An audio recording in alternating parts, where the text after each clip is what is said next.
బాలకృష్ణ గారికి పద్మభూషణ్ వచ్చిన విషయం అందరికీ తెలిసిందే. ఆయన వచ్చిన తర్వాత కొంతమంది దానికి సన్మానం గూడా చేశారు ఆయనకైతే. అతనైతే పొగడ్డం చూసాం అందరైతే. కానీ ఇక్కడైతే ఆయనకి పద్మభూషణ్ వచ్చినందుకు అంత సంతోషంగా లేదంట. ఎప్పుడైతే వాళ్ళ నాన్నగారికి ఏదైతే చనిపోయారో స్వర్గీయ నందమూరి తారక రామ గారు ఎన్టీఆర్ గారికైతే భారతరత్న ఇచ్చినప్పుడే నాకు చాలా సంతోషం కలుగుతుందనైతే అతను భావన వ్యక్తపరిచాడు. చూద్దాం మరి ఇది ఎప్పటినుంచో ఇది నడుస్తూనే ఉంది. పురంధరేశ్వరి గారు కూడా అడగడం చూస్తున్నాం. చాలామంది అడుగుతూనే ఉన్నారు. చంద్రబాబు నాయుడు గారు అప్పుడప్పుడు అంటూనే ఉంటారు. భారతరత్న ఎన్టీఆర్ గారికి ఇవ్వాలని.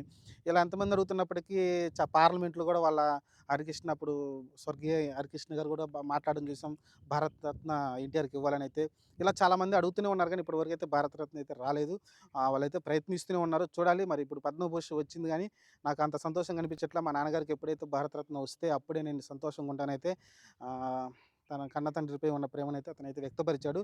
చూద్దాం ప్రస్తుతానికైతే ఎందుకంటే బసవ తారకం లాంటి హాస్పిటల్ కూడా అతను మంచిగా రన్ చేస్తున్నాడు. Cancer hospital. అలానే హిందూపురం నుంచి వరుసగా 3 సార్లు ఎళ్ళడం కావచ్చు.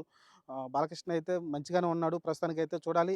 అప్పుడప్పుడు నోటి దురుసు తప్ప మిగతా విషయాల్లో కొంచెం సేవ విషయంలో కావచ్చు.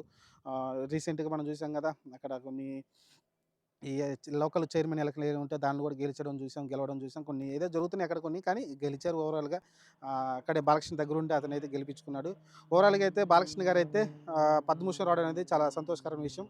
చాలా రోజుల తర్వాత అయితే అతనికి ఒక గుర్తింపు వచ్చిందనుకోవచ్చు ఒక రకంగా చెప్పాలంటే. ఎందుకంటే ఇప్పటిదాకా బాలకృష్ణ ఆవేశపరుడు అది ఇది అన్నారు గానీ, ఈ పద్మభూషణ్ వచ్చిన తర్వాత అయినా కొంచెం కుదురుగా, ఒక పద్ధతిగా పెద్ద మనిషి తరహాలో పెద్ద మనిషిగానే ఉంటాడు. కానీ అప్పుడప్పుడు కొంచెం అగ్రెసివ్‌గా ఉంటాడు. దాన్ని కొంచెం తగ్గించుకుంటే బావుంటుంది.